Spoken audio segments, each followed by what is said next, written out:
In this sport, you don't wait for judges to decide your fate. TenexToken puts you in control. Stake instantly, speculate discreetly, and keep your moves private. TenexToken. Play smart, play discreet.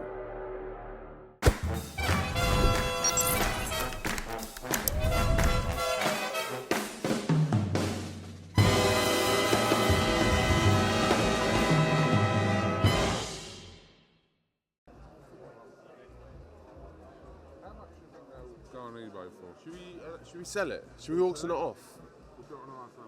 Well, what about giveaway? Yeah, that's what I mean. We'll give it away. Sign it and then... I'll sign it, yeah, and we'll give it away. What else can you chuck in? Pair of socks. How much are you getting paid on Saturday? This is Joe Pugh for IFLTV. We're at Studio 338. Fabio, have you ever been here before?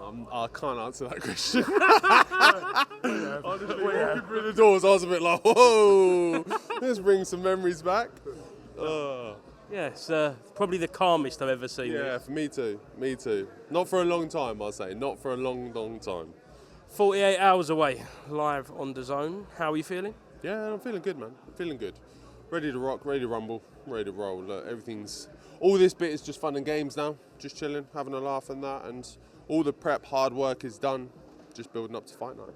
Spoke to Magic yesterday, and he said there's a different kind of sense in the air when you're training this time round. He said, goes in the gym, it's like everyone be silent, Fabio's training. Have you felt different this time round?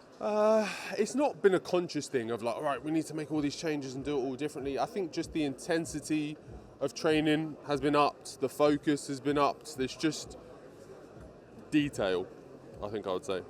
How different has this camp been compared to the Hooney camp? I know you was preparing for Miller, then it went to Hooney. Would you say this one's been more plain sailing? Like the camp as a whole has definitely been way smoother. There was a lot of other things, boxing-wise and external, going on with the Hooney fight. So it did kind of play around with the camp and adjust things and make it a bit kind of bumpy, but this one's been much, much smoother. First camp as a dad as well. How's that been? Yeah, it's been good, to be honest. It's been way more beneficial for me than everyone was saying it would be, or kind of was like, oh no, you're not going to get any sleep and that. And I've been sleeping fine, and it's actually been really good to come home to my babe, to my little one, and it's a nice little switch off to just play around with them for a few hours before they go to bed, and just turn your brain off for being Fabio Wardley the boxer to just being dad. Is it easy for you to lock in? Because some fighters have to kind of take away from their families, and then some fighters want them around. Nah, for me, the switch of work mode and off is easy. I can flick it on and off I don't need no build up or no warm up to it. I know my job, I know what I have to do. I'm two different people when I'm home and then when I'm at work. Do you remember your 3 white collar fight opponents? Wayne Bayliss was one. I can't remember the others. I had 4 in total. I can't remember the other 3. The reason I remember Wayne is because he was the toughest one, and he was the only one I went to the second round with. Well, let us know if you're watching this. And We've got a surprise for you. Yeah. Wayne. Well, if you did fight Fabio Wardley in a white collar around, 2016, 2017? Would have been about 10 years ago now, yeah. Then get in touch. I'm sure we'll sort you out free tickets for Joseph Parker on. What are you guys sorting about, yeah? What do you mean? You might even get a signed name tag as well. Yeah, they can have that. There you go. How have you found Joseph Parker to be around kind of this week and the whole build-up, really? Yeah, look, he was how I expected, really. I didn't expect him to start kicking off, throwing tables, chairs, massive insults and all of that. He's just calm, cool, collected, confident in himself, and just wants to get to Saturday night. And look, don't get me wrong, I'm much of the same. How do you think he feels that Frank Warren wants you to win? Yeah, I definitely, from his side, I can imagine he's not too happy about it, not too impressed and whatever else, because he's kept fighting top guys, keeps beating them, and he's a bit like, what do I need to do? He's trying to get Dad's approval, and he's like, what the fuck have I got to do here? I'm doing everything, and you still don't care about me, kind of thing. So, yeah, look, maybe, who knows, but it works out better for me, I guess. What's if your eighth time at the O2 on Saturday night? This Saturday will be number 8, yeah. Pretty mad that nearly half your pro fights have been at the O2. Yeah, it's a mad one. honestly, second home to me, not like the back of my hand. Like everything's going to feel so natural and normal on Saturday night. Last time you was here was Fraser for one, is that right? Yeah. How much have you changed as a fighter since Fraser won? Yeah, loads. From like that fight in itself taught me so much. Come off, learned about myself, so changed things, adjusted. Went into the second fight, obviously got that win, and then had the Hooney fight. Didn't go perfectly either, so changed some things there as well and adjusted. So it's constant improvement from me.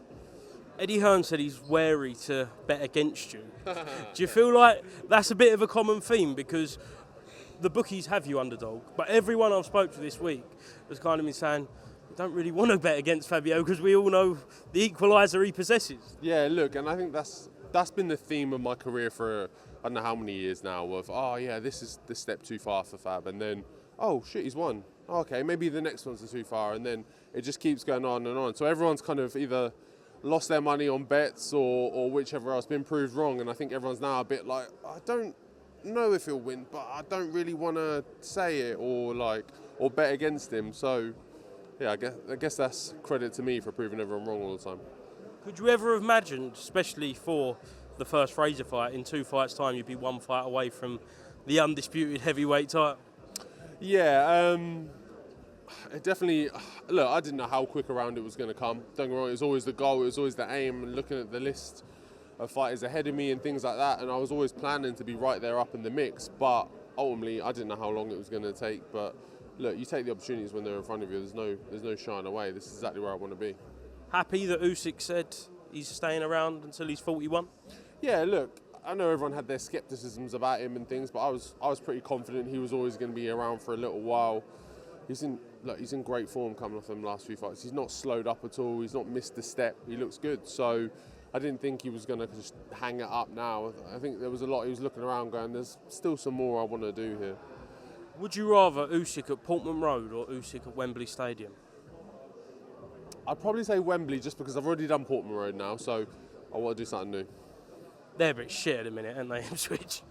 I'll fucking smash your smite down your throat, mate. You want to chill out before I kick off. You know, I had a 6-fold ACCA and they was the only team to let me down on Tuesday as well. 3-0 to Charlton. Yeah, look, don't get me wrong. I'm just as upset about it as you. But look, the game's the game. It's football. Ups and downs, roller coasters. But they're tough old boys. We'll come back around. Does it piss you off that people are kind of writing you off with saying you can't win on points, you can only knock him out? No, I don't mind. Like I said, I've spent, I don't know what chunk of my career proving people wrong now. So everyone can have their opinions. It's all right. It's no bother to me. It's no skin off my back. It's just, all I say is, look, when everyone says all this stuff prior to, all I want to hear is the sorries and the apologies and the well dones afterwards. Last one. When you envision it, when you close your eyes at night, how does this play out on Saturday? I don't know. However it goes, it's going to go. All I know is I stood there at the end, lights, hearing Thomas Schreiber go, Fabio Wardley! And I'm going to grab the mic, jump in the crowd and go find Usyk. Fair enough. Oh no, one more. I did see your interview with Oscar in the Stomping Ground, which come out yesterday, and you said about your salesman skills where you put RE at the top of your emails. So on Monday morning, are you going to be putting RE on the email to Igis Klimas and K2? Yeah, RE, our previous conversation, just picking up things where we last left off. Contract negotiations. Fabio, best of luck. Thank you very much. Cheers. In this sport, you don't wait for judges to decide your fate. TenexToken puts you in control. Stake instantly, speculate discreetly, and keep your moves private. Register now for your share of the $250,000 prize pool. Multiple winners, bigger chances. TenexToken.io. Terms and conditions apply.